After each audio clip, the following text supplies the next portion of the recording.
and then it's just JSON output you can use in your monitoring tools. Probably one of the less known things we do is the BGP filter guide. And the BGP filter guide is basically a set of documents which help you build a pretty sane set of import filters for your BGP router. And they're based on, well, common knowledge, things you should take a look at. And the useful thing is that we added configuration examples for many router OSs. So I think most of the popular router brands are covered by now. But if you have any additions, suggestions, things you think are incorrect, feel free to let us know and we'll take a look at it. The URL for it is bgpfilterguide.nlnog.net. Well, the last one I wanted to talk about is our looking glass. We recently moved the looking glass from a server hosted at Access for All to a virtual machine at BIT.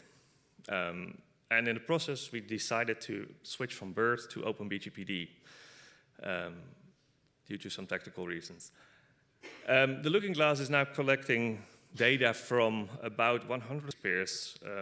Most of them send a full table, which means that we're even over the 87 million IPv4 routes now. We're getting close to 90. I hope to reach the 100 somewhere soon. And 40 million IPv4 addresses. Prefixes, sorry. So how does it work? What does it look like? Well, this is it. It changed a bit since the previous incantations we had. Right now you enter a prefix or you enter an IP address and you press show routes. You can select if you want to see the routes from all peers which know something about it or just one specific. And then you get a lot of information. You get, well, the AS path, obviously. You get the RPKI validation state. And one cool thing we added is that we try to keep track of what communities mean. So in this example, it's not that good, that readable, unfortunately. The blue boxes with communities next to it, they show the community numbers, for example, 12859.3000, but also a description originated by BIT. We are now collecting information on communities from various networks so that we can show them here. So it gets clear what communities are added to a prefix and what they mean. So if you do have a list of your communities, please send them to us or send a pull request so we can add them. I think we have most tier ones covered by now, some other networks as well. It's, well, this looking glass is live now for a little over 2 weeks, and it's growing fast, so that's nice to see. What could we use? Additional BGP peers and community descriptions. If you don't know how to send a pull request or how to create the file we need, feel free to send me a PDF or a text file with, well, this is it, and go figure it out, and I'll arrange it. Contact for setting up this stuff. ringadmins@nlnog.net. Create a PR on our GitHub repository, or feel free to talk to me. Well, of course, we have quite an active community. There's the NLNOG mailing list, our IRC channels, #NLNOG and #ring on IRCnet. If you want to know more about the IRC channel, you can read it on nlnog.net/IRC. Well, of course, we are on YouTube, we're on Twitter, we are on Facebook even. Lastly, I would like to thank everyone who has participated in building these tools and maintaining them, because there's a lot of work in that as well, for doing an awesome job. And that is it. Are there any questions?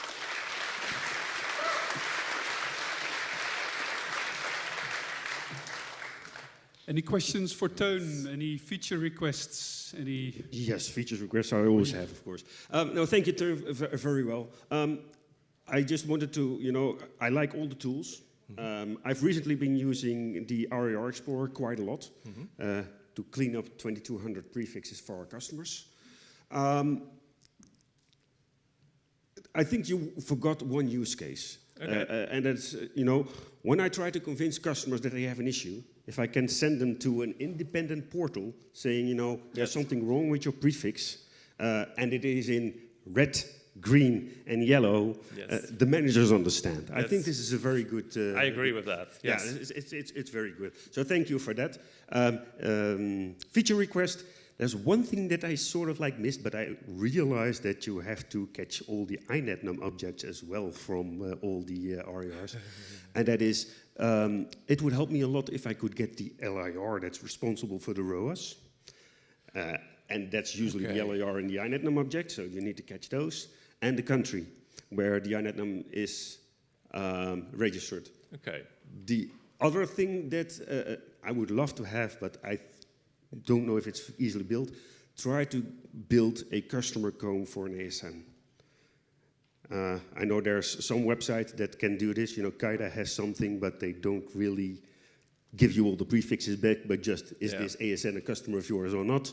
Is it downstream or peer? There's this dan.me.uk guy that when you fill in an ASN, you get back your customer cones. For me, that would help to see if, you know, I have RPKI deployed everywhere. Okay. Oh, thank you. It's good feedback, thanks. Thank you. Any other questions for Teun? All right, think suddenly we saw 20:30, half an hour.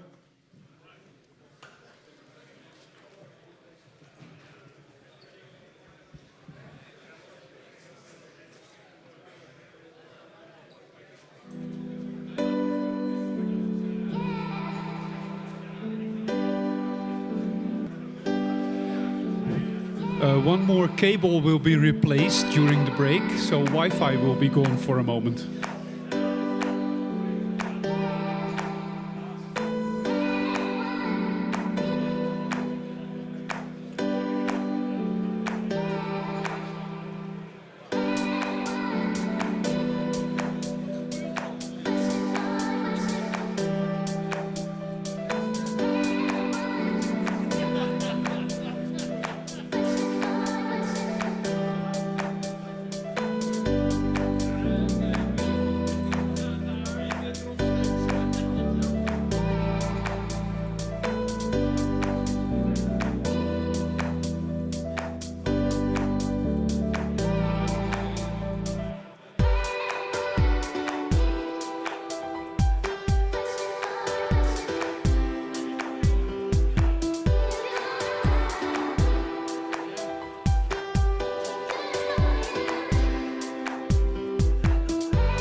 zou kunnen.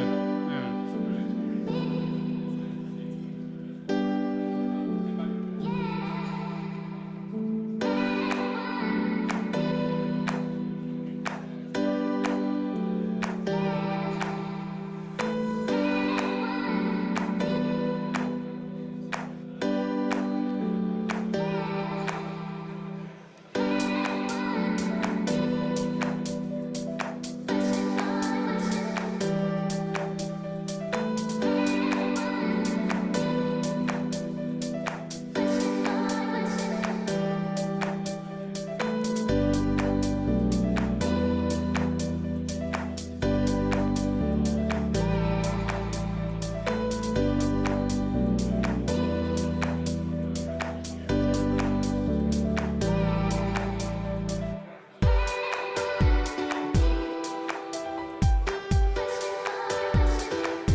Nou vraagt Sven dus weer, hebben we al een link voor Zoom? Hoe kan dit nou niet geregeld zijn?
Zeker niet, ja, top.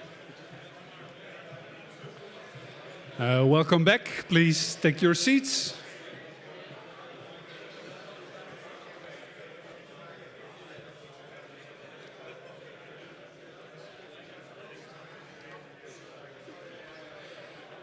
All right, so here we are for the final parts of the 2022 NLNOG Day.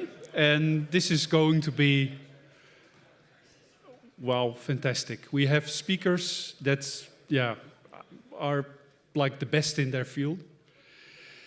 And sometimes not even the best in one field, but in many fields. And one great example there is Bert Hubert, who has been presenting for us for NLNOG since the beginning of time. And one of the things is a configuration system for Linux servers. I remember that. Colmo, it was called, from the top of my head. But Bert has also, until recently, been in a board that oversees the Dutch secret services. It could be a different conversation. But other than that, Bert has also built quite a successful business. And today, he is here to answer the question for us if we should all start our own company. Maybe I should phrase that differently, but I will leave that to Bert.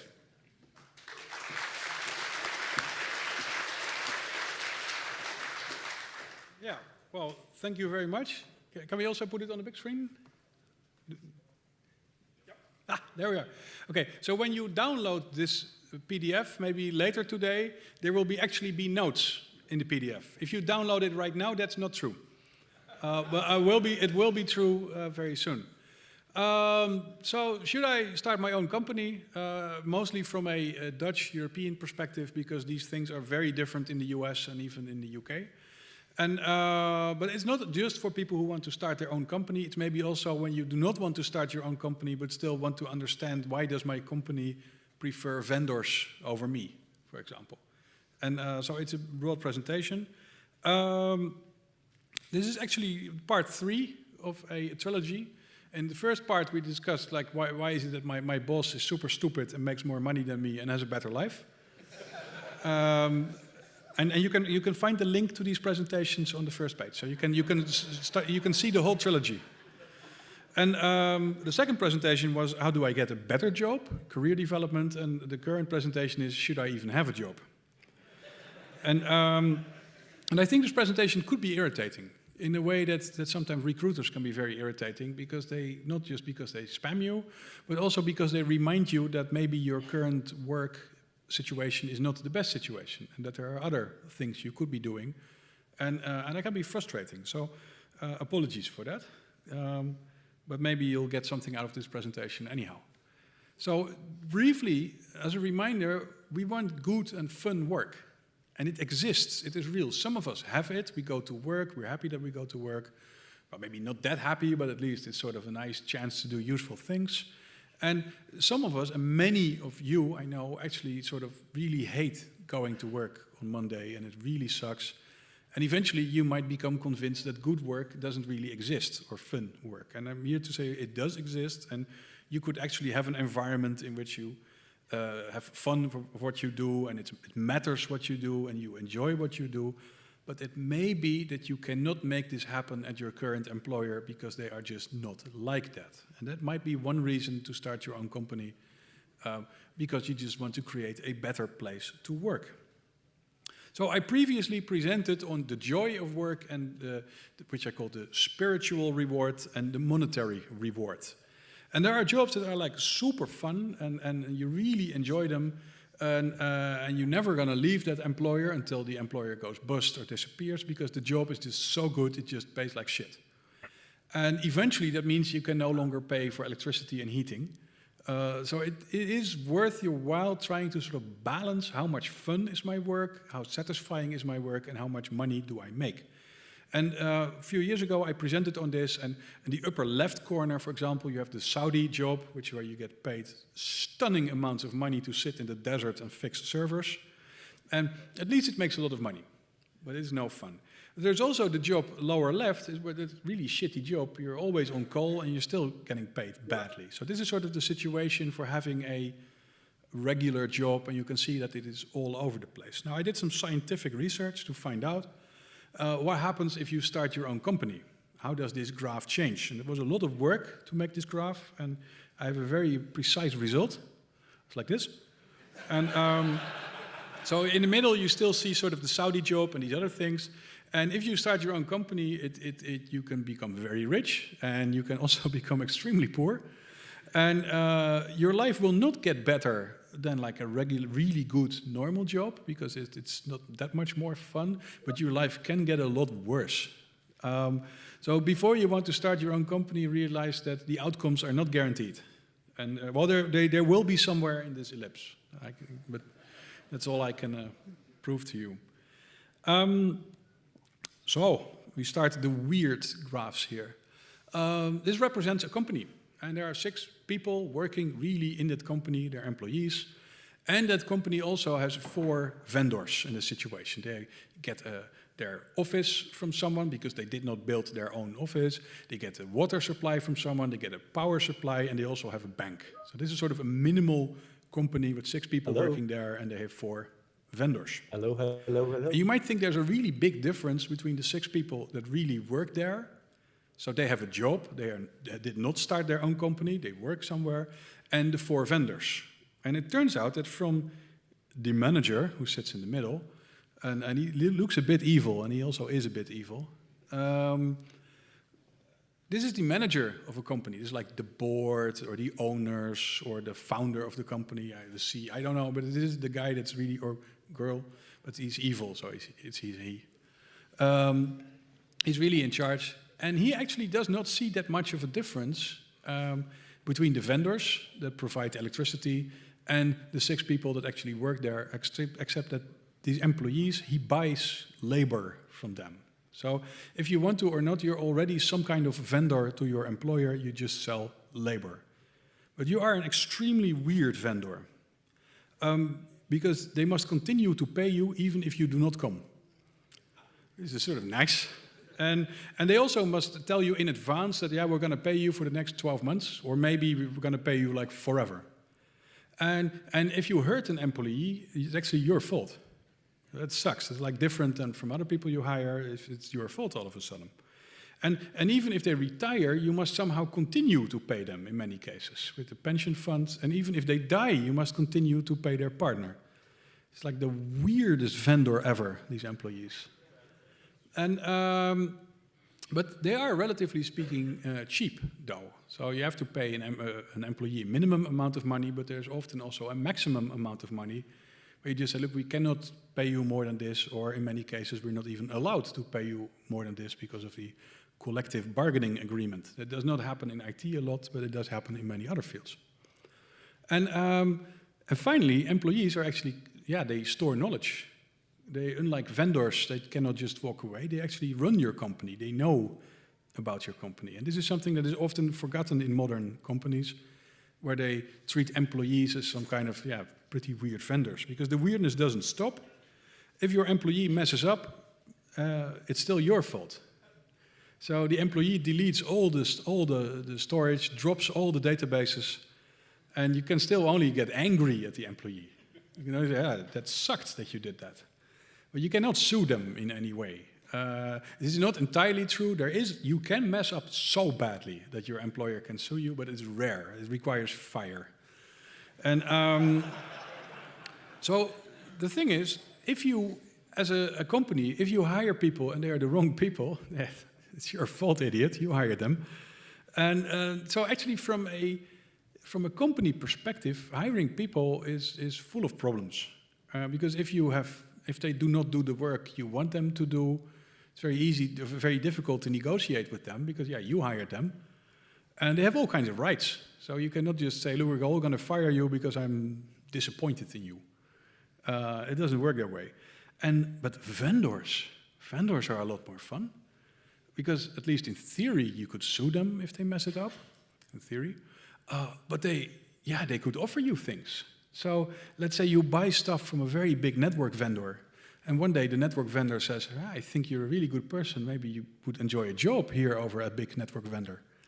And we couldn't pay you too much, maybe 2x, 3 times what you make now. But think it over. And you might think that this doesn't happen, but this actually does happen. Because it's very easy for a big company to just say, hey, we think you're an expert in our stuff. Why don't you come work with us? And it's a very reasonable thing to say. So that means that from an employer perspective, if you have to choose, am I going to work with my own people, or am I going to work with a vendor that has these sexy conferences in Hawaii and that talk about my future there, then it's a lot more fun to work with a vendor. And also, you can, in theory, change vendors. I mean, try doing it for once, but in theory, you could just say, and we want to now to go to vendor J or whatever. You cannot go to your employees and say, I think you're all ugly, and they're disappointing, and I want new ones. That's not going to happen. And the other thing is, and that's weird accounting tricks, if you employ people the old-fashioned way, so you actually give them a salary and you pay them every month, your shareholders are like super depressed about that. I think, you have to pay all these people every month. And we really don't like that. And they like it a lot better if you overpay your vendors. Maybe that's because shareholders can also buy shares in your vendors and not in your employees. I actually think it works like that. Some solutions have been found. So this is the same weird graph as before, but 2 of these people have now been moved outside of the circle. and they are still supplying labor, but they are now contractors. And that means that all kinds of things have changed. So per hour, they appear to get more money, but they also no longer get anything else.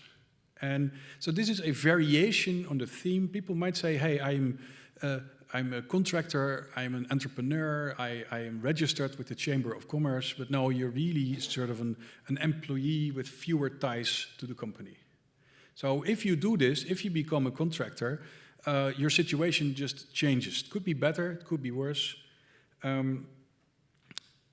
You have these sort of situations where it's better. So let's say you are a lawyer or a plumber or an electrician. These are all very important people, especially the plumber, if you miss one. It makes sense to hire these people as contractors because you don't need a contract, you don't need a plumber all the time, or if you do, you have other problems. So these people can be sort of contractors, charged by the hour, but they're still sort of, they work all over the place. They're not really tied to one employer. But very often, when you are a contractor, or in Dutch, ZZP'er, it's not because you are so good. It is because the company has a reason for not really hiring you. Because that might be that we have a hiring stop. We cannot hire real people anymore, but we can hire contractors, which are somehow not real people. Or it's an accounting trick, where people say we do not have budget for this, but we do have budget for that. So if someone says, do you want to be a contractor, you have to realize that they're not really doing it because they love you. They're doing it because it makes sense for them. It might make sense for you as well, but really think hard, because even if they are paying you more than they would be paying you as a regular employee, they're still not doing it because they love you. So the risk here is that you end up as a sort of fake company. So you are registered with the Chamber of Commerce, you are a provider of computing services, but actually you're just an employee with no guarantees. But it could be worse. And I was sort of shocked by this, where people said, yeah, it's just not enough that we have a contractor. We actually want to hire the contractor for someone else, where you are also a contractor. And this is extremely common right now. Many people like you are maybe hired like that already. So that's the poor guy on the left. And these people, they're sort of doing trying to get you as far away from the company as possible, so that they don't have to guarantee you anything. This is also not a good sign when that happens. And it's a warning sign, even, because they don't trust you to leave when the time comes. They have hired a specific company to make sure that you do leave. The worst thing that could happen, and it's really already happening, that's like the gig economy, where you're not even paying people per hour anymore. You're actually paying them to do stuff with servers, and you get paid per server. That's like the worst form of employment ever. And it is starting to happen already. I'm now seeing signs of this, so that you are really not an entrepreneur if you do that. You did not start your own company if you get paid €5 per server you upgrade. So what is a real? So let's say I now told you what is not a company, but what is starting a company? What does it mean? And the essence is that if you do something in a smarter way, so you can have more customers or do more things per hour, you get the profits. And this never happens when you work for a normal company, because if you work like super hard, then you work super hard, and at the end of the year they go like, well, thank you, it's nice, here's a bottle of wine. There are some counterexamples, people that actually get real big commissions, for example, the people in sales or in pre-sales. And these people can actually sort of can make a difference. But you still, as an employee, you will never really have the freedom to say, hey, I'm doing this stuff differently. I found a better way of doing this, because if you found a better way of doing it, you have to convince the whole company that they have to do it. Because they are not just interested in what you achieve, they also want to know how you achieve it. Whereas if you are running your own company and you found a smarter way of, I don't know, maintaining 25,000 servers, and you can now do that on Monday, and the rest of the week you have nothing to do, they don't care, because they're happy that you maintained the servers. And you can do all kinds of new things on Tuesday, Wednesday, Thursday, and Friday. So a big difference between working somewhere and having your own company is if you do it smarter, you can improve your life tremendously. Whereas if you, at your work, you made it so that you can configure all the servers on Monday, they still expect you to show up on Tuesday somehow. You cannot just stay home.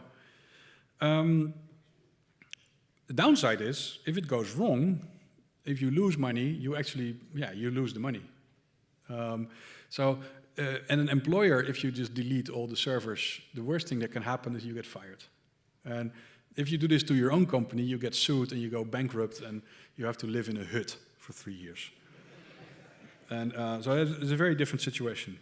Because you really can lose it all. If you have any dreams of, I'm going to launch my own company and I'll get my corporate shield, or the BV, as it's called in Dutch, and it will protect me from going bankrupt, it will not.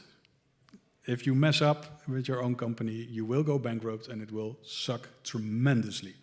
And it is also easily possible to have a company that is sort of almost going bankrupt, which means that you have to accept any kind of work to just stay alive. And there are many companies that start with big ideas and they end up just selling hours. And then you became a contractor with a huge amount of debt, which is not good, and you might work yourself to death. Ask me how I know. No, it was not that bad, but it was bad, really bad. So I now made it sound like really bad. So why would anyone even ever start a company? And there are a number of reasons for that, and I'm going to list a few relevant ones, because you might have no choice. Your job, the current job that you have, might disappear from underneath you, because the thing you were doing is moving to the cloud. Or the thing you are doing is being outsourced to companies 12 time zones away. So it may be that your job, and not just your specific job, but your kind of job, might simply be disappearing on you. Because employers have decided that they no longer want to hire your kind of person. They want to get what you do as a service from someone. They don't want to get it from you as an employee. So it may be that if you look at the signs within your own company and in your own marketplace and in your own business, and you keep wondering why is everyone buying everything as a service these days, one day they're going to buy you as a service. And then it is better if they buy it from you as a service. Because that is where the opportunity lies. The opportunity lies in recognizing what is going on in my industry, and maybe my time as an employee is over, maybe people want to buy this as a service. Maybe with a group of people we can work together and start selling this as a service. Because there is enough specific stuff going on that you don't, not everything, there's not an app for everything. There is not an as a service for everything, because every employer has weird software, weird hardware, weird customers that are just too specific. Another terrible thing is getting too old. The Netherlands, the job market here is extremely ageist. So if you are getting a bit old and you say, hey, I want to work as a front-end web developer, they're like, no, all the people we hire for that are 24. And so you might simply find that people no longer want to hire you for a normal job. However, everyone is happy to buy stuff from a company because they're not going to ask the company how old are the people that work there. So you might simply be getting aged out of your job. So I want to list these reasons for starting a company that you might simply have to do something. You might do something useful. You get lots of freedom to mess it up also. And you could even say, look, I've worked for some terrible companies and they were not nice places to work. I'm going to create a nice place to work. I'm going to start a company. It's going to be good for people. And together we're going to do, and I know that a number of you have done that. And so it is also a way of dealing with terrible workplaces. And the final reason is you could become really rich. That is something that could happen. But it's going to take you a lot of time. But it's sort of nice to keep it in mind that it could happen. So some scenarios. You could have this, you say, I'm going to start a company. I need a big idea. I need something it's going to take lots of time to make. And there are 3 favorite companies of mine, Tailscale, that many of you will know. And they thought really hard about that. Thingst, which is in the cybersecurity field, they also spent a lot of time making a really cool product. And Pavel's Fastnetmon is over there. Yeah, the thing is, I'm lighted really well, so you can see me really well. But Fastnetmon was also a work of love that has been developed over many years. And it takes a lot of time. And it's difficult because you have to find that time, while you also already have a job. But it could be worse. You could have an idea that not only requires a lot of time, but also tons of money. So if you say, I'm going to be my own cloud provider, well, you need to bring a lot of money because you cannot hire the cloud on Amazon. A third option that I want to mention here is that you actually launch a company not from scratch, but maybe together with your current employer or your former employer or a bunch of companies. And I'll get to that now. So what could happen? Inside every company, there are so-called legacy products. So there's a product, and the company doesn't really want to sell those anymore. They don't like it anymore, and they want to do new things, but they still have a ton of business doing these old things. There is a shit ton of money in old stuff. KPN, for example, made a lot of money selling ISDN lines right until the shutdown. And British Telecom, even if you are no longer a BT customer, you can pay them to keep your bt.com email address. And they make, I think, £50 million a year on that. Which is like real good money, but it's not the sort of the core interest of British Telecom for doing that kind of thing. So if you work somewhere or if you know an employer and they know that they have this business line that they don't really like anymore, but yeah, it's still making money, and maybe you like it. It is entirely possible to talk to your employer or former employer and say, hey, I know you hate all those fax machines, but I'm like really good with fax machines. Can I take over the fax machine business for you? Can we make a deal that you keep selling it under your brand, but actually I run it and it's my own thing that I do. And if you look at your employer, you can almost always find a corner of the business where they're like, yeah, it's not really us anymore. But you could also find some extremely old hardware or software maybe that is still there, it's out of support, and they have trouble keeping it running, but they still need it. They still need it. And you could maybe say, well, you're not getting support from the original vendor anymore, but I know this hardware and software like really well. Let me run this for you as a service. It's also entirely possible. And maybe I'll migrate it to new stuff, but you don't know that because you just now are buying it from me as a service. And there are also things where a company is keeping a piece of software alive, but they're actually a bit too small to keep that alive. It's a bit too much work for a small company. And you could say, well, let me take over that software, I'll keep it alive for you, and I also find a few other customers for that software, and then everything will get better because you are just a little bit too small for keeping this stuff alive. And so there are multiple scenarios where you can launch a company without starting from scratch, and your employer might even be like really happy with that. And there are, in the notes, you will find later some other scenarios where this also works. This is a key point, and this is maybe the most important point of the whole presentation. If you think about, hey, I want to start a company, I'm going to make this cool technical thing, because we're all technical people, and customers are going to be really happy with my cool technical thing. And then you have to realize that even your old colleagues are probably also going to be really happy with your cool technical thing. Your colleagues are not buying from you. Your colleagues will never buy anything from you. The people that buy from you is this evil director guy in the middle. And he cares about all kinds of other things. He is not interested in the fact that your technology is so cool. He is worried about, will I be blamed for picking this new vendor? Because they have no customers except me. Will it solve my problems? Are there guarantees? Does it look good? Because you might think, hey, I'm selling this cool technical stuff. I don't need to spend time on my website. But you have to realize that this evil manager guy, he also has friends. And he wants to say, hey, I found this cool new company. And they made this cool new technical thing that we bought, and it's on coolnewthing.nl. Now suddenly, coolnewthing.nl has to look really good. Because he has to show the other people that he made the right choice. So if you ever decide to launch your own company, realize, do not make your former colleagues happy, also make them happy, but they are not the ones doing business with you. You have to do everything so that the people that actually spend money feel that it's good. So think about the people with the suits. Credibility. That's a problem. You just launch your company, no one knows about you, no one has ever heard from you.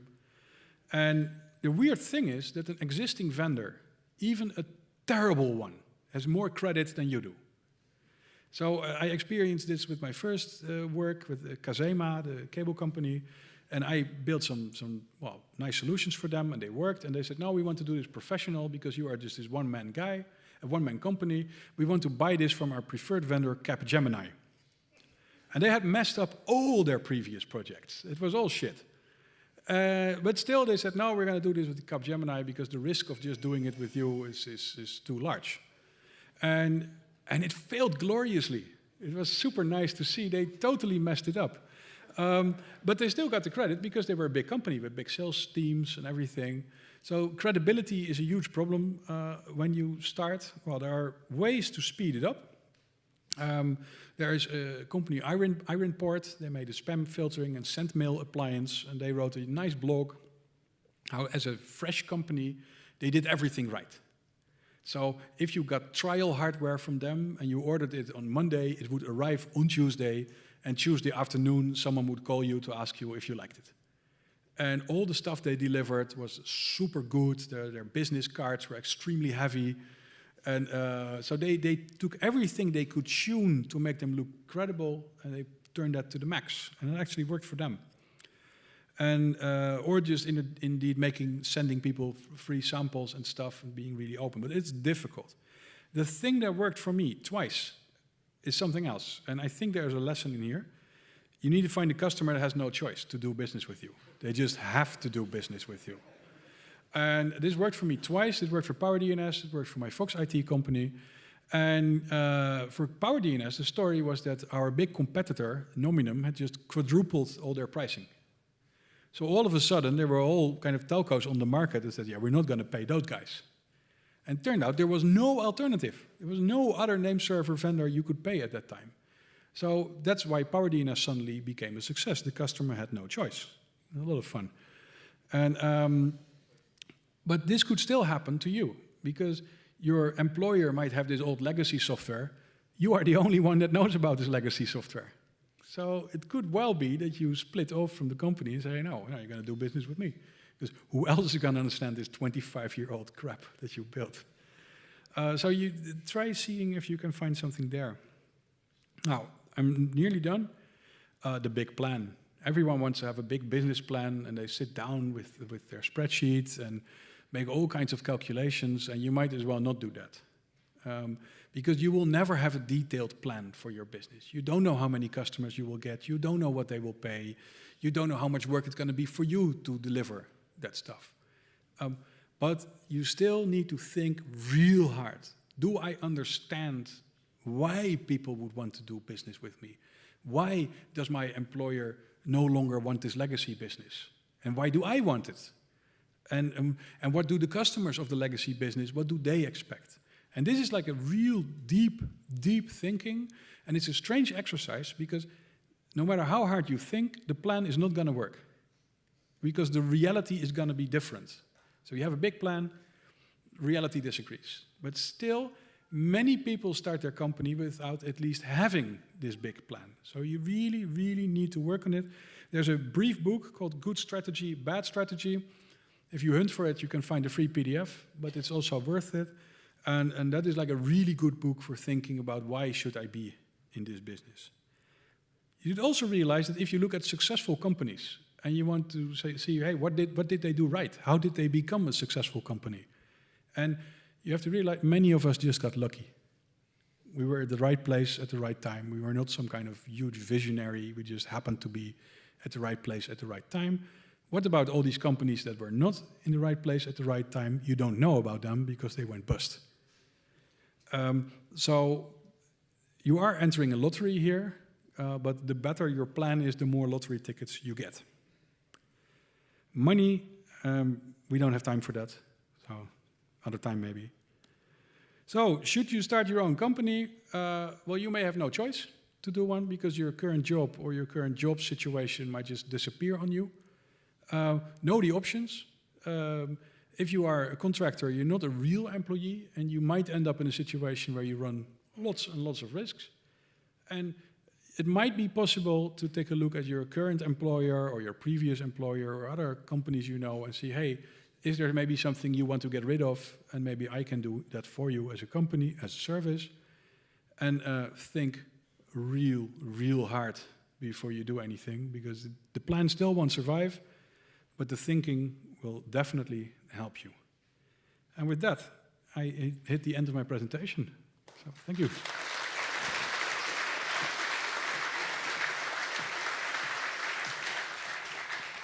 Well, thank you, Bert.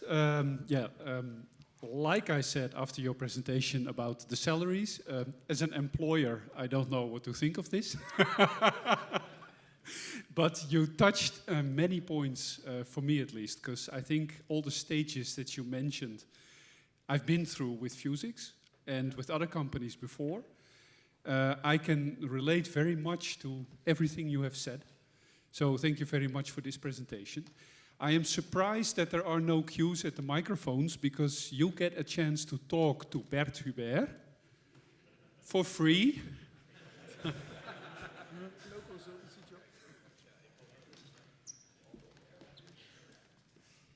Hey, I just want to ask, maybe it's a completely bold question, but I really had an idea that if you have some limited liability company that is protecting you from going bankrupt with your personal stuff. Can you elaborate on this?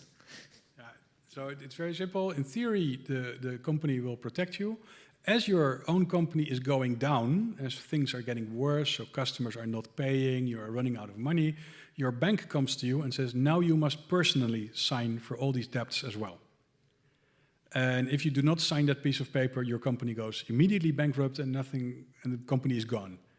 And this happened to me, so I had to tell my wife, you need to sign this piece of paper because the bank wants our house. And I had 2 BVs, and they don't protect you. So assume that it can go very badly. Yeah, Robin. the easy question.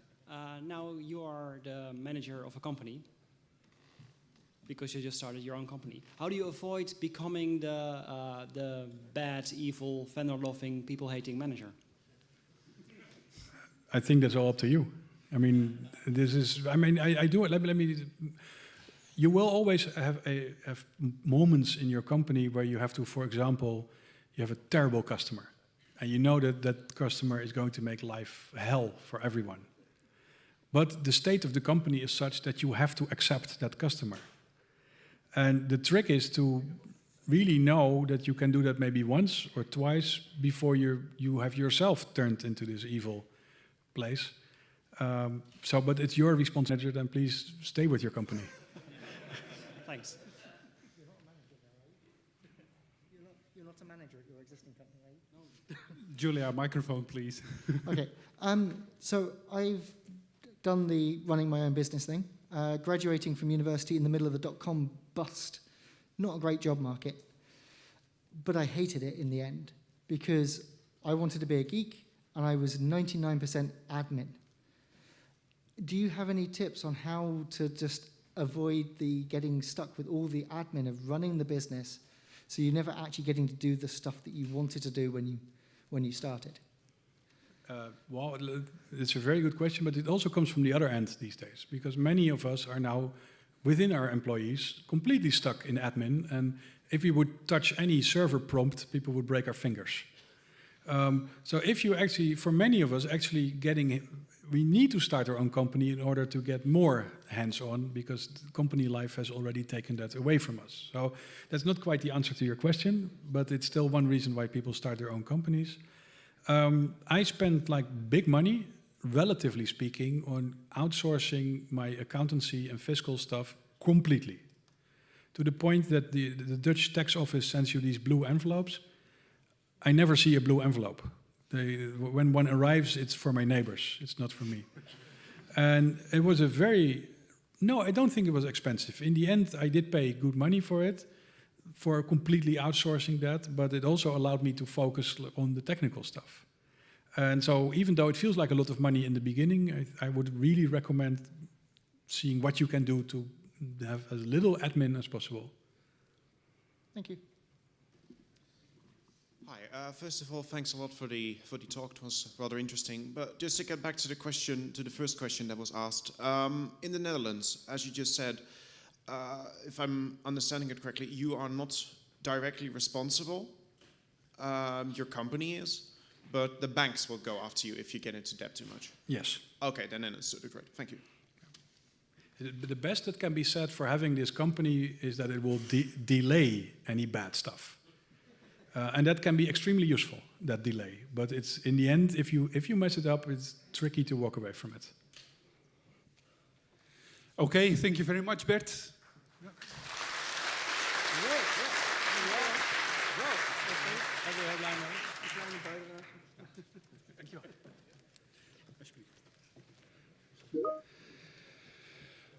All right. Well, as David Letterman used to say, our next guest does not need an introduction. Maybe what we can say is this is a man who's been doing routing on the internet for since before many of us were born. Well, maybe, no, we're that old already, right? No, some of us were born. There are 33 RFCs to his name. The first one from 1992, and most recent one, yeah, most recent. And we are very happy to have him join us here today via Zoom. Mr. Tony Lee from Juniper Networks. Thank you very much for being with us. Do you like your job, Tony? I do, but I have to say, if you're thinking of starting a router company, don't. Do not.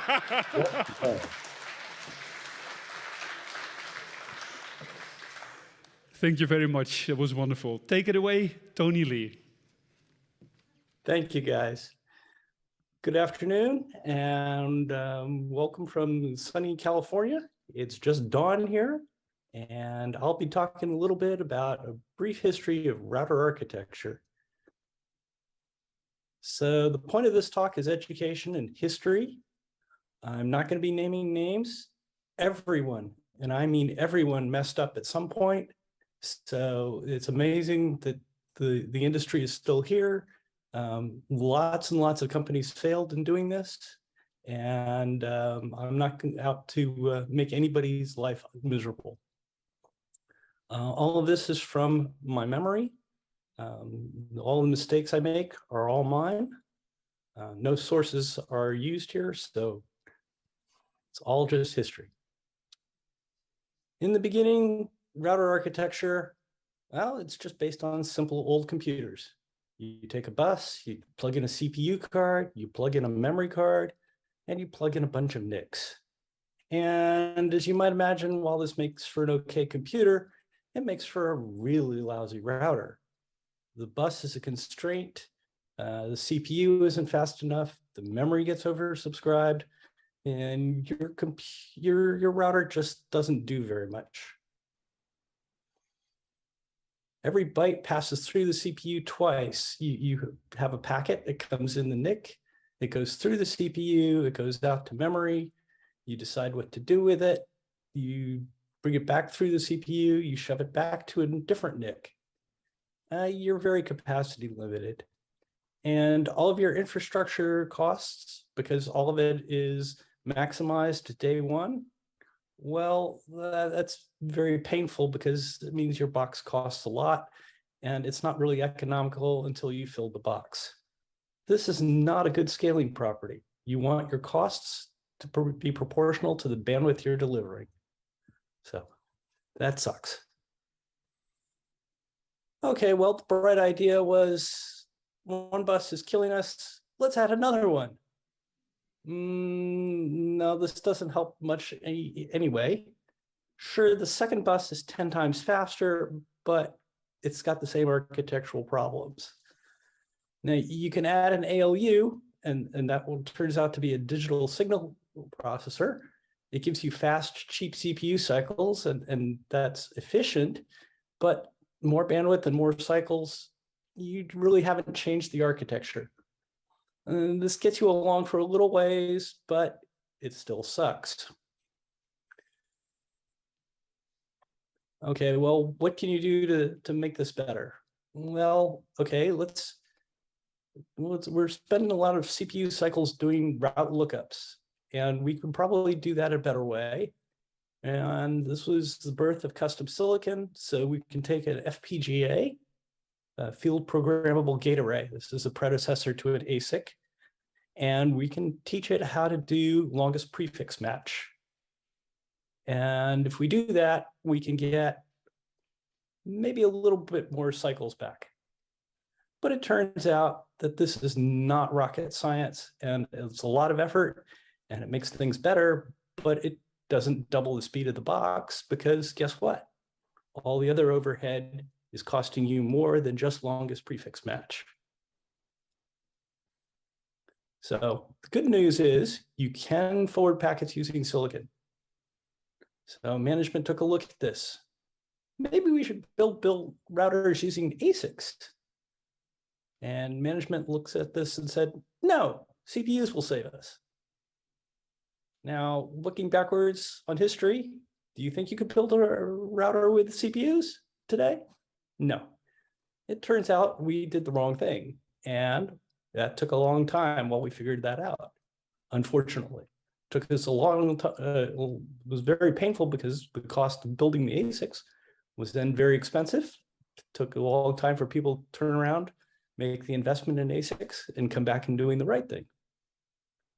So to be scalable, the processing and the bandwidth must be distributed, and we have to add it incrementally as we add capacity.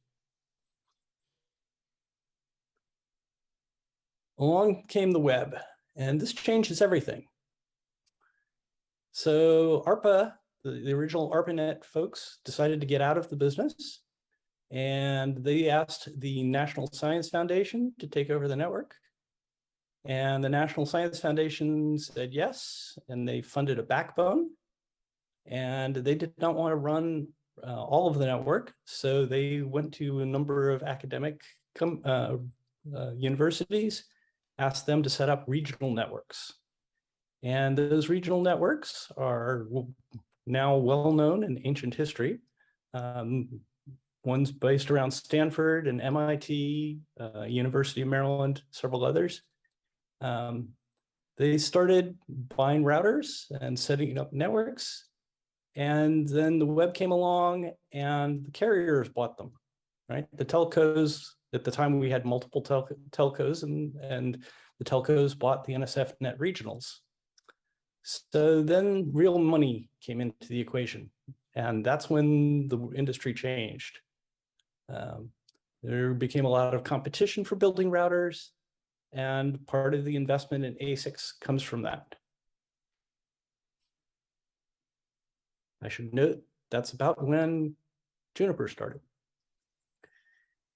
All right, and let's see, the next iteration was the scheduled crossbar. And this is an interesting idea. This is starting to get to something scalable. You've got multiple inputs you see here and multiple outputs. And if you're very careful, you can figure out about when you're going to send packets from an input to an output. Now, this looks like it's a bit of progress, and indeed it is, but it's not ideal. It turns out it's still got lots and lots of problems. It gives us distributed processing and bandwidth, but the scheduling problem turns out to be very hard, and you've got contention for output ports. So your switch lanes need more bandwidth than you have on output, and that means you have to have speed up. And that's expensive. You're paying for a little bit more infrastructure than you strictly need. And you can't always drain all of your inputs. So you end up with head-of-line blocking. And we saw multiple instances of multiple boxes with this problem, and it was not pretty. What you'd really like here is a queue for each output on each input. But that means you have n output queues, and that's extremely painful. Still doesn't scale very well.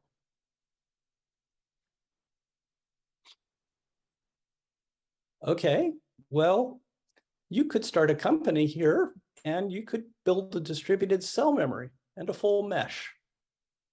And we won't talk about who started this. And this has some interesting properties too. Okay, now it's nice. You've got scalability. You've distributed your processing. and you've distributed your bandwidth.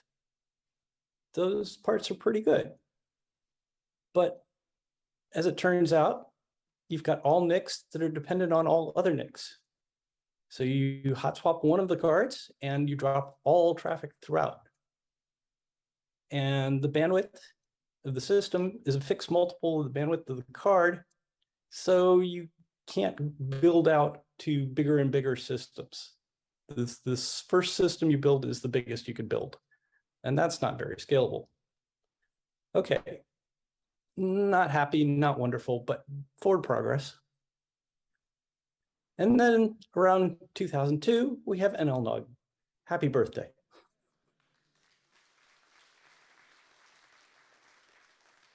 Next crazy idea that people tried was a torus. And I can't even draw one of these, so I have to cut and paste this. So it turns out that donuts make very lousy routers. Strange traffic patterns can cause strange patterns in your fabric, and that causes congestion in the backplane, and bad things happen. Your links are still finite.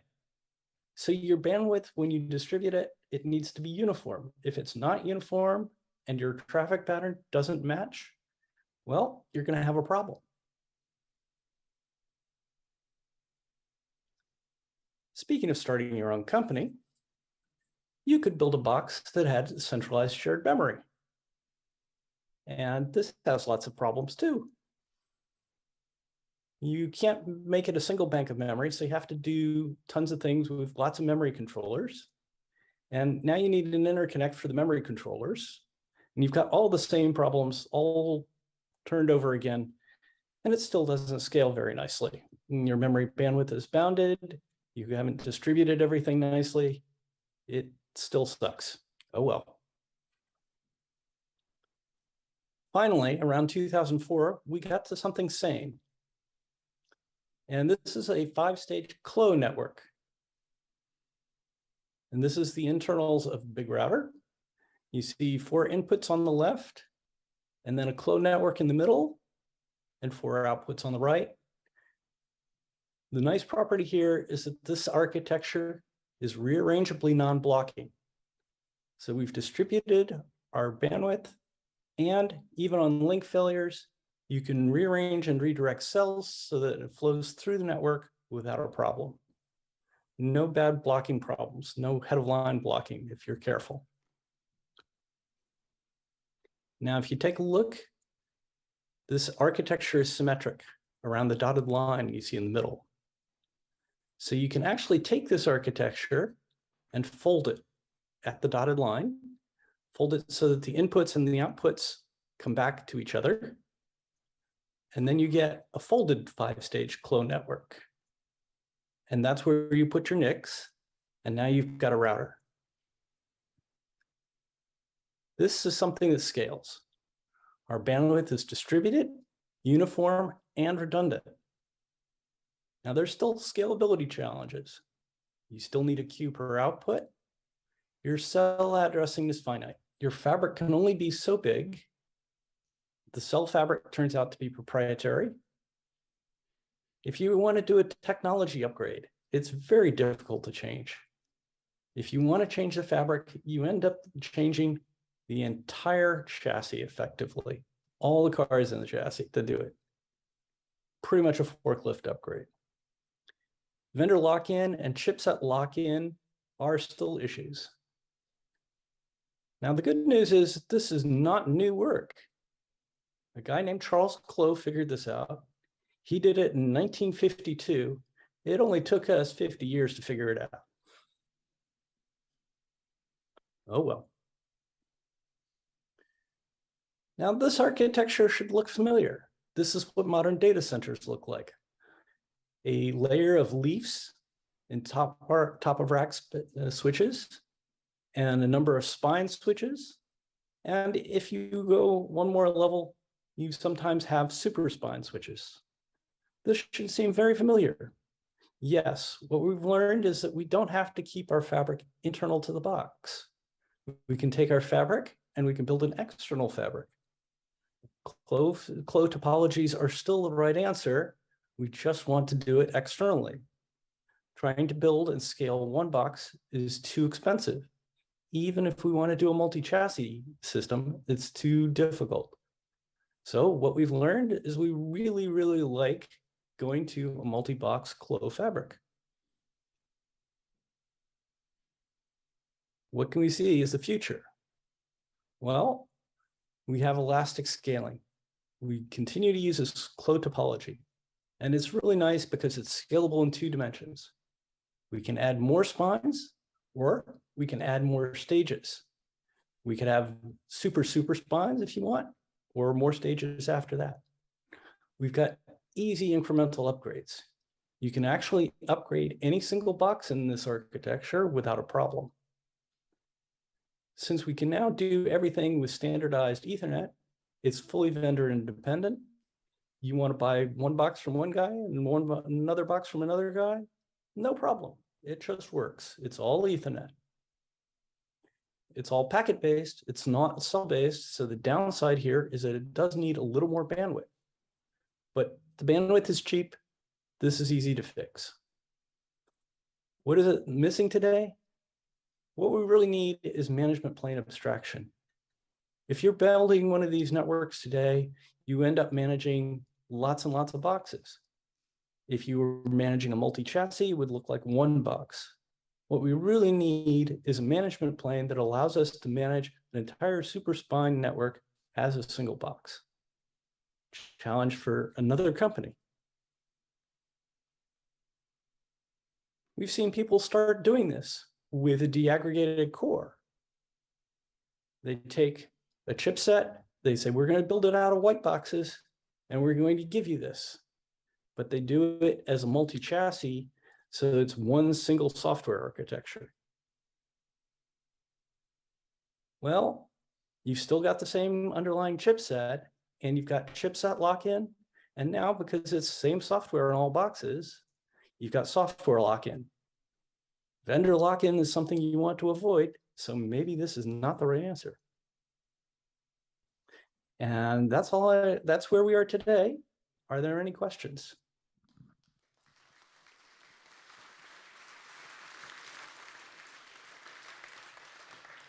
Well, first there is applause, Tony, as you heard. People have been sitting here watching your presentation as if they were being told the story that they had been waiting for their whole lives.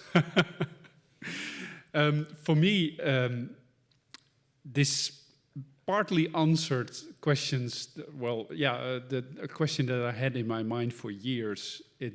If I look at a network and it forwards millions and millions of packets per second, and for each packet, this router has to look up again what is the destination and where does it need to go and how should I handle it. Isn't this amazing technology, people? Millions of packets per second, tens of millions, hundreds of millions of packets per second. And now, Tony, in your presentation, you have shown how the traffic actually goes through the router. Is there something you can add and tell me and the rest of the audience a little bit about how the system actually manages to find the best destination for all those millions of packets per second out of those million destinations that are there in a full BGP router and still just work? I mean, it's amazing. How does it work? There's no rocket science here. We are getting a little bit of echo. So as you know, the routing protocols carry all of the routes, and the output of the routing protocols is the RIB and FIB, and the silicon, once we get the FIB downloaded into the silicon, it takes over, and it's capable of doing all of the speed. We now have massive parallelism inside the silicon, so that's how all that magic happens.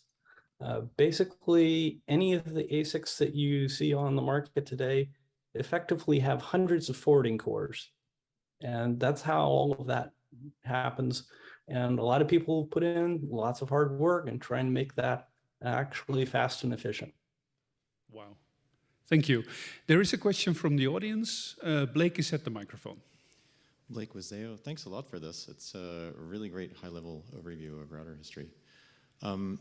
If we say that the current state-of-the-art of congestion management in a router chassis is virtual output queuing, do you see anything on the horizon that might be better or potentially replace that? Not anytime soon. Virtual output queuing has done a pretty darn good job, and I haven't seen a whole lot of cases where there's a problem. Thanks. Thank you. Are there any other questions for Mr. Tony Lee? Any feature requests? All right, then I will say once again, thank you very much, Tony, for joining us. It has been an honor and a pleasure of having you in our NLNOG Day. Thank you. Thank you, guys. Happy birthday, NLNOG.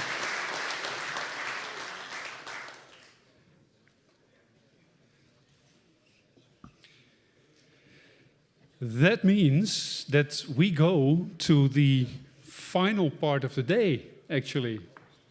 Suddenly so much ahead of schedule that we may want to inform the kitchen. The final part of the day is the Merciless NLNOG quiz.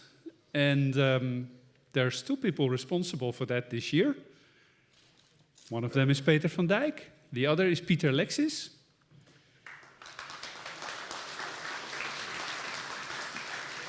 I think they need some time to set up the quiz. Yes, maybe you can announce the prizes, etc. Maybe let me go through some of the prizes. That's an excellent suggestion, Peter. I actually don't know what the prices are. Shall we bring the prizes already? Heb jij het wachtwoord in je zak? You know what you're doing it for, right?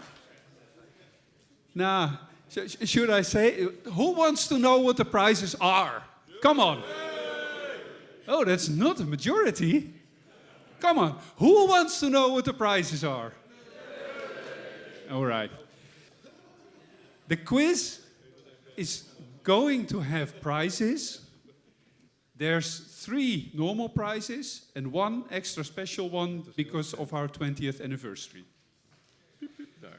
And I know... Okay, I know we're full of smart people in this room, and everybody wants to win. Yeah. And that's for a reason, because the prizes are brilliant, of course.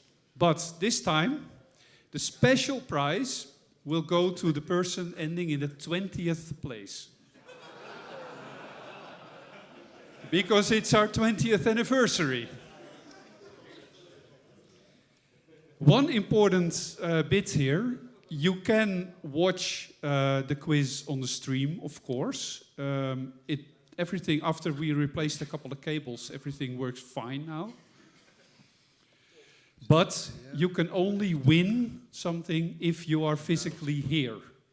So if you participate in the quiz remotely, which is fine, you cannot win a prize, unfortunately. You're also too late, probably, with answering. Yeah, that is true, because it is Kahoot. I will get you a second microphone. Yeah, Ruud, thank you. Thank you. That is true, because this quiz is Kahoot, so it is not only about giving the correct answer, but it's also about giving the correct answer the quickest. And for those who have done the quiz before, which I guess is a lot of you, the streak does not exist anymore. That is not our choice, unfortunately. That is a choice made by Kahoot. I will get you this one. Yes, thank you. Because I know they love to dance around the stage. So Denise will love it with her joystick camera.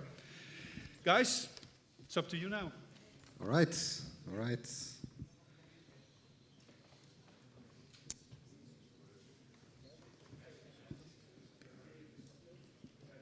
Yes. No, that's not the full screen button. Oh, there it is.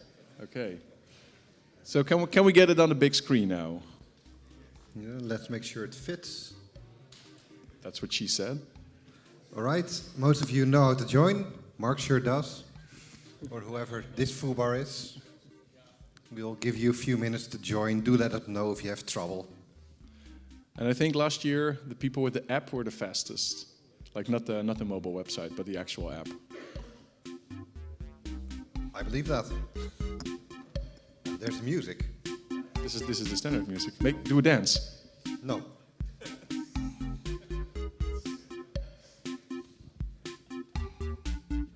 Nice. How many people are here? 150, 200? How many? 260 tickets sold. Okay. Little over 200. But not all of them want to win a prize, apparently. Sure they do. So from previous years, I remember a recommendation to actually get off the Wi-Fi. But I think this year we're doing the Wi-Fi, so it might be better. I don't know. No advice from me. I don't know. The only advice I can give is answer fast, because that'll give you the most points.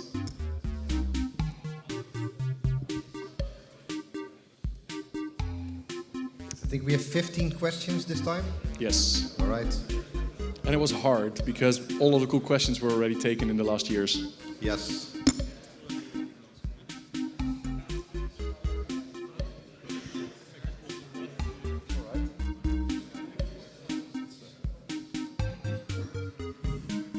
That's about 3/5 of the people. Yes, so we'll wait a bit longer. We're starting in 9 minutes anyway. Oh, okay. So does anybody know a joke? So are there people who do not want to participate in the quiz? Yeah, you have enough prizes at home? Excellent. Oh.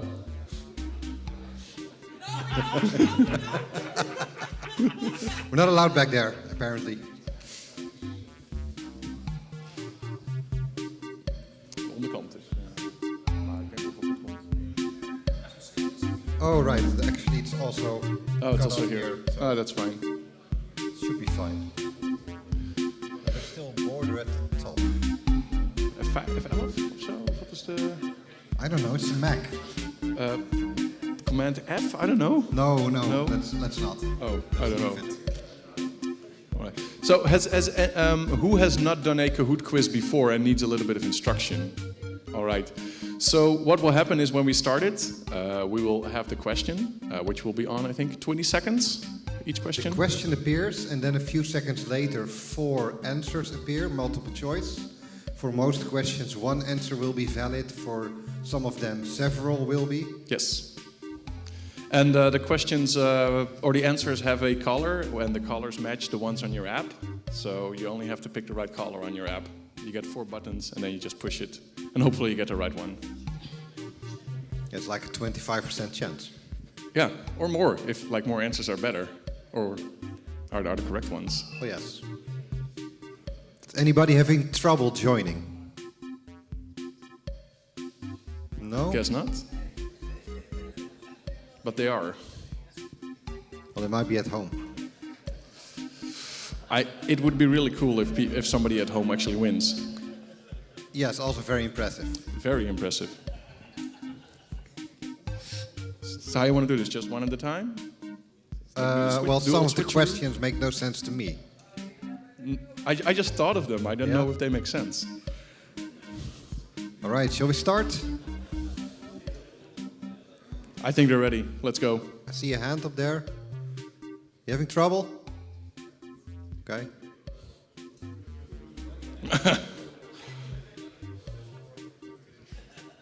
The lighting is quite intense. There's no people there. It's like looking into the void. No. Or that might be their lack Oh, of he's getting help. Now there's 2 engineers. Oh.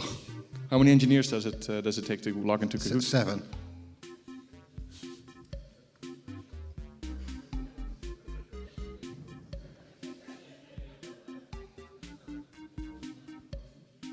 $144. Pretty good. So are you in up there? Okay. Oh, I can see your name now come up. Again. Oh, it's all the Unicode. All right, let's start. Apparently Oh, we at are work. at work, yeah. I'm not getting paid for this. No, but Melchior's boss paid for the license, I think. That's true. So thank you. On September the 19th of 2022, how many resources were registered in the Netherlands in the RIPE database? I'm not going to read out all these numbers, just pick the right one. And only one of them is correct here, of course. I actually forgot which one. I think, well, it was one of the colors. Yes, Yeah. definitely one of them. What? I think they missed in the Netherlands. Maybe.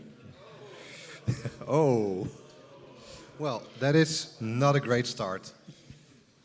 Well, we'll see. Well, There's it's a good 40 start for 16 people. Yes. Yeah.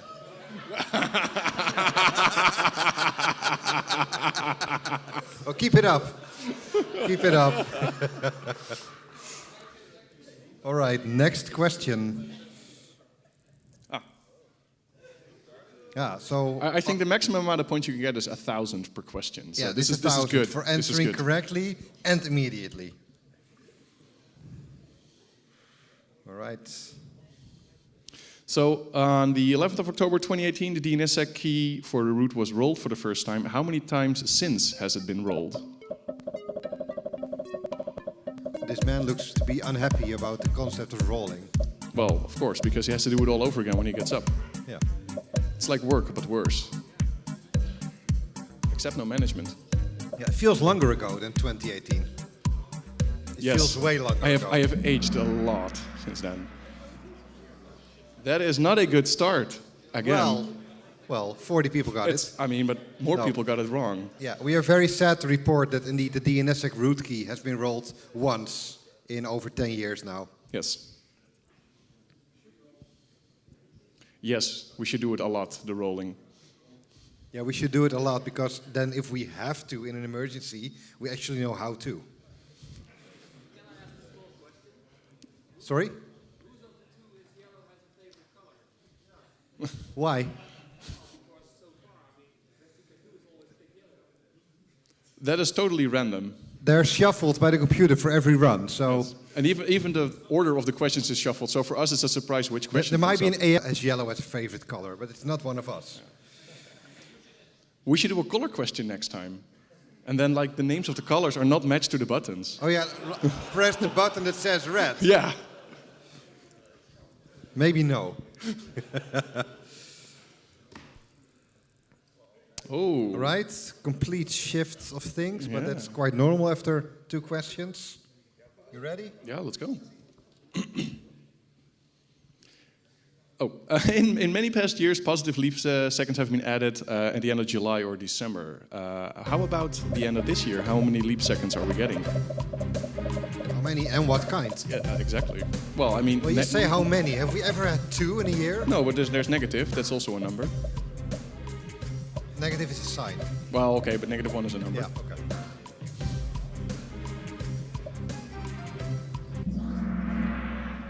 Very good. Yes, well done. Indeed, there will be no leap second this year.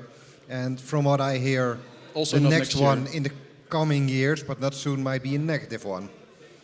But we shall see. I, for one, would like to abolish them completely. Yes. Well done, Melchior. Yeah. And it's not because he's paying for the license for Kahoot. We hope. We hope. Sorry? Well, it still says so, but, But there's no it points. doesn't account points for it. This made a lot of people very angry, as we found out on the Kahoot forums. Yes. All right, next question. In the tabletop RPG Pathfinder First Edition, after maintaining control of a grapple, how many options does the attacker have? I know some of these words. Look, you added a guide, but I Yes. figured it would be too much of a clue, especially at this font size. Yeah. People are just answering like they know. Or they're good or they're lying. They are doing worse than gambling. Very good, 25%. Well, the good news is this was likely the hardest question today. Maybe. What? We'll see. We'll see. I see. All right, question 5. Coprastasophobia is the fear of what? This image I had generated by one of the cheap online AIs. I asked for traffic jam in a jar. Seems funny at the time. It's not.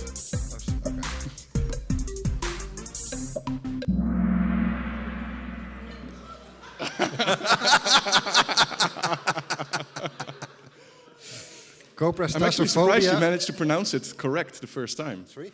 You pronounced it correctly the first time. It's amazing. Thank you. Then I shall not try it again. Good. All right. Finally. Ah. Very good. Yes, still a lot of next? movement, but we'll see where we go. Yeah, this is question 6. Yum has been mostly replaced by DNF in RPM-based distributions, but what does it actually stand for?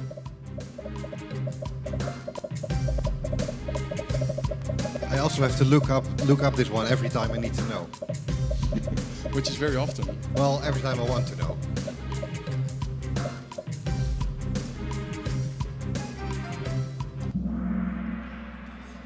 You know your stuff. Well done. Yeah, that's pretty good. This is better than guessing. Yeah, so do you know what YUM stands for? No, well, yes, but I got it wrong the first time when they asked me. It's the Yellow Duck update something. Yeah. Manager? Okay. Okay. Yellow Day. It's something about Yellow update. Dog, and people who remember that are really old. I'm sorry. Oh, Raymond All right. is doing well. It's going well. Question 7. In September 2021, Slack.com had a long outage trying to enable DNSSEC due to the DSTTL. How long is the DSTTL in the .com zone?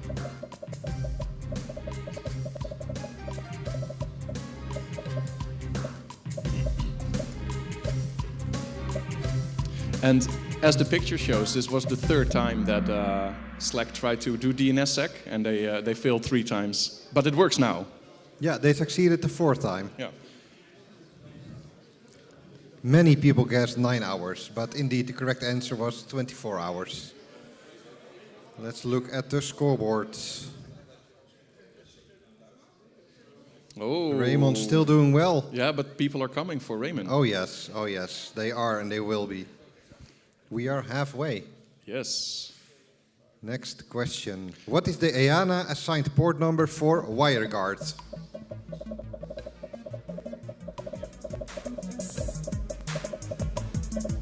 The right answer, of course, is OpenVPN. Is it? No. Okay.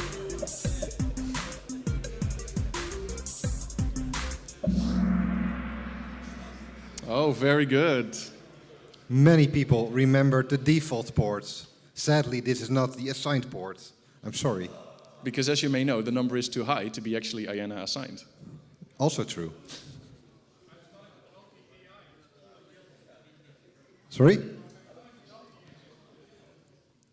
It is a lot of yellow, I agree. Yes.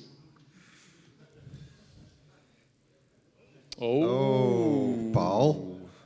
Nice. Very good. Question 9. In the Hypertext Coffee Pot Control Protocol version 1.0, what response means a teapot is unwilling to brew coffee for you?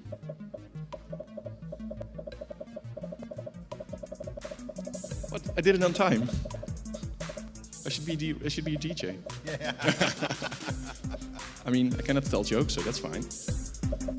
They'll write them for you. I like that. I like people doing work. I'm not sure you have a face for radio. No. So the correct answer is yellow. 418, I am a teapot. Glad to see many people knew this. Yeah. Let's see if the next one's yellow as well.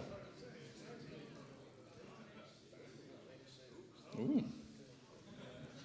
How many key derivation algorithms are implemented in the Golang.org X crypto package? That's a terrible question. I know. Did you write it? Yes. Ah.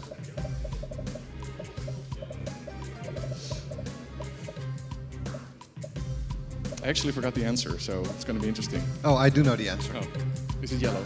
Yes.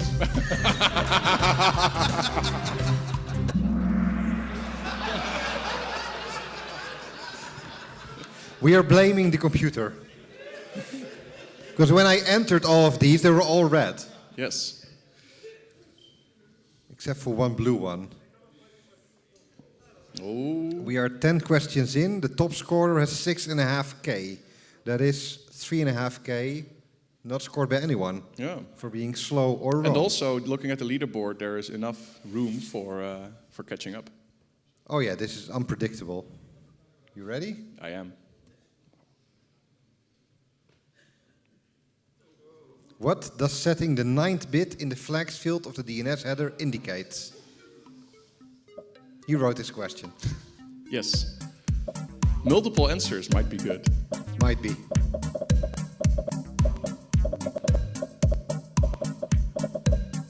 I wonder if yellow is one of them. Maybe. I don't know. Actually, I know. Maybe. Maybe. Yes. That is a pretty even distribution. It's like you don't know.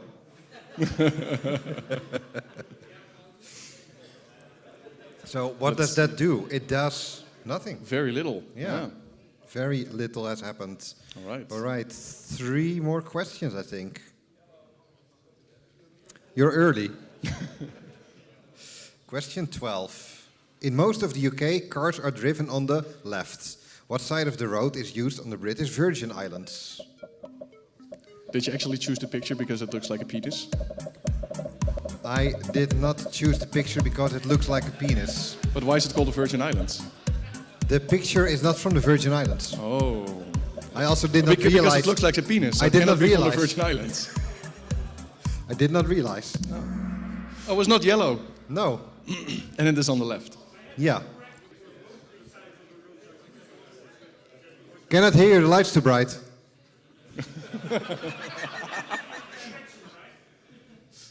What? It said which side. But both is not an answer. No, it was not a multi-answer as well. Well, if the instructions are unclear, pick yellow. Also, any complaints will go to the bin anyway. Well, not to me anyway. Not on the board. All right, Paul's still in second place. Koen is doing very well. Yeah. It's going to take a lot to beat Koen now. So Yes. do it. Actually, now it's 3 more questions. Yeah. I'm bad at counting. You ready? I am. Well, am I? Oh, it's another multi-select question. What are the voltages on the James Webb Telescope's main bus? Or which voltages are good on the bus? Do the wheels on the bus go round and round? It definitely has wheels, but not for driving, but for staying stable. You know, the bit of hardware on the photo is yellow. It's gold. It looks yellow. It is. So? According to Wikipedia, the voltage on the bus on the James Webb Telescope is being kept between 22 and 35 volts. Indeed. So this was a freebie for you, if you were fast enough. 2 more questions. Well, I think Koen will be winning. Well, there is little less than 1,000 points between the number 1 and 2. True, so it's true. still Things possible. can change. We will 2 more see. questions, and we'll see. 2 more questions. Which year does the Roman number MCM LIV represent? Do you know? Yes, because I saw the answer before. Oh. Is it yellow? Maybe.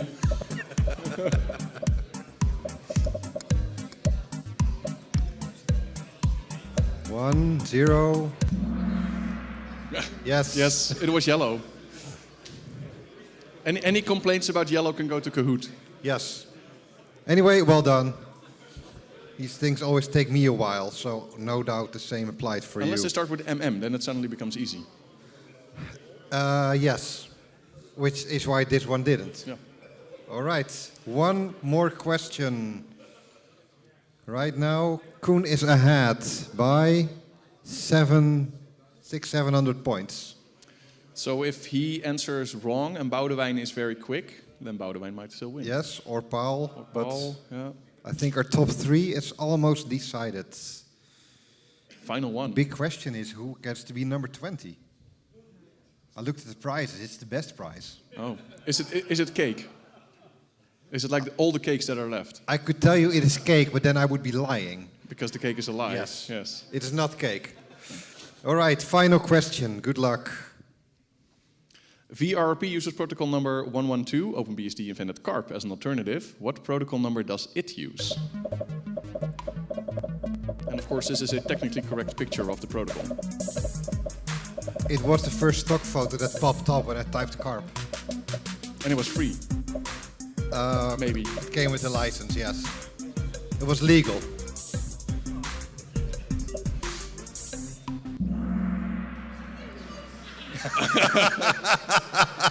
So that makes 3?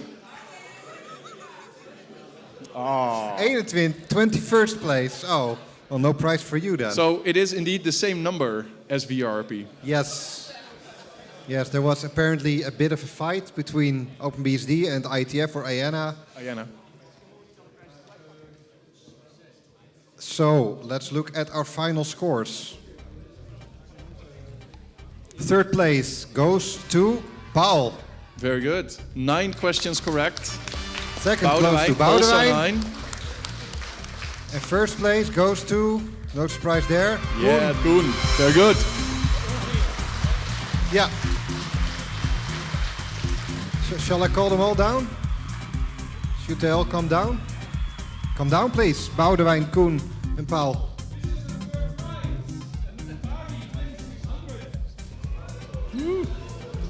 All right, for Paul.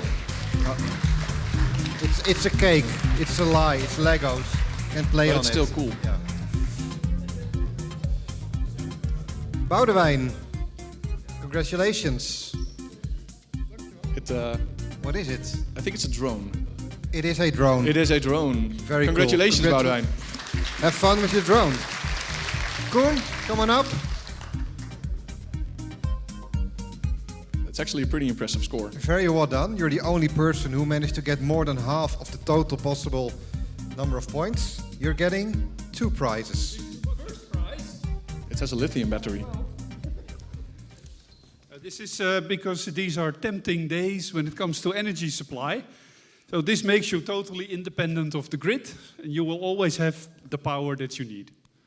Congratulations. Yes. From what I understand, it is a battery and a small solar panel.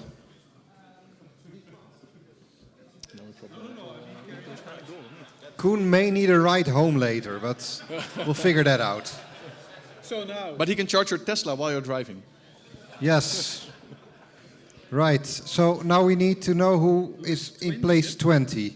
And if that person is here. We're going to view full report. It warns us sharing your screen? to stop sharing, but there are no secrets here. Not after the quiz anyway. Need players. help? Well, I mean, some people need help, apparently. Rank. Well, if you're quick, you can see your own position here. Number 20 is a Skinza. Skinza here? Yeah. Please come down. Very good. Well done. Give it up.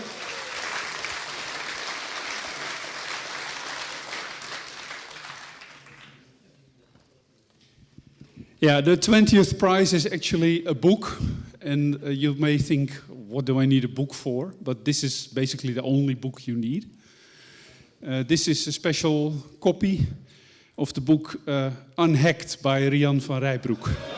Nice.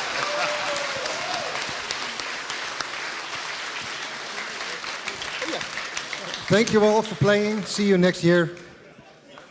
Thank you, Peter and Pieter, for the quiz. And we have presents for you too, of course.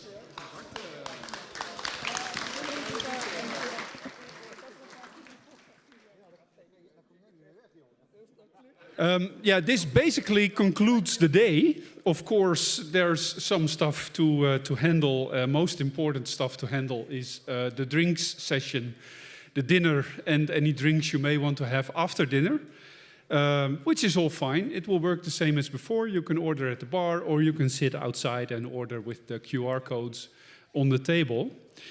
But before we end the day, let me have a shout out of the sponsors just once again, so we can thank them.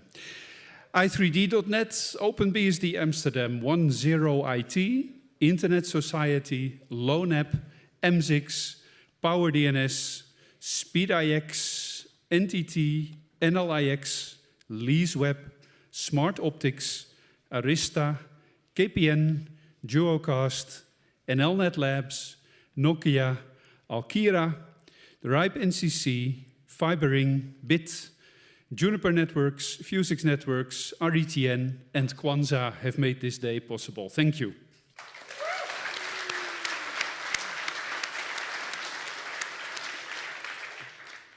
There were some goodies that were left on the table there. You can take them if you want. There have also been shirts from previous years that have been laid out on the couch downstairs. If you want them, please take them, because otherwise every year they seem to end up in my office somehow. And I need to take them back and then bring them here again for the next. So please keep my office tidy and take the shirts. I think there are also still some hoodies left for sale. And I think that's it, right? No more announcements. Just drink now. Oh, and have some food. That will work. Thank you.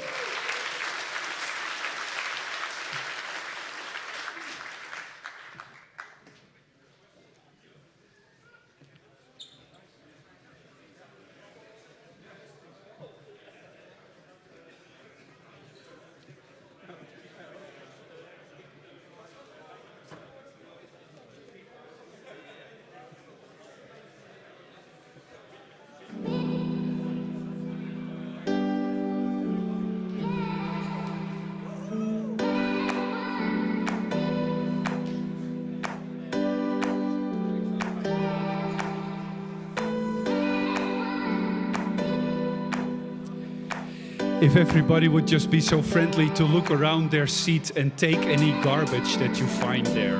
Because one of the perks of being a board member is that you get to clean up the room. We'd love to have that job as short as possible.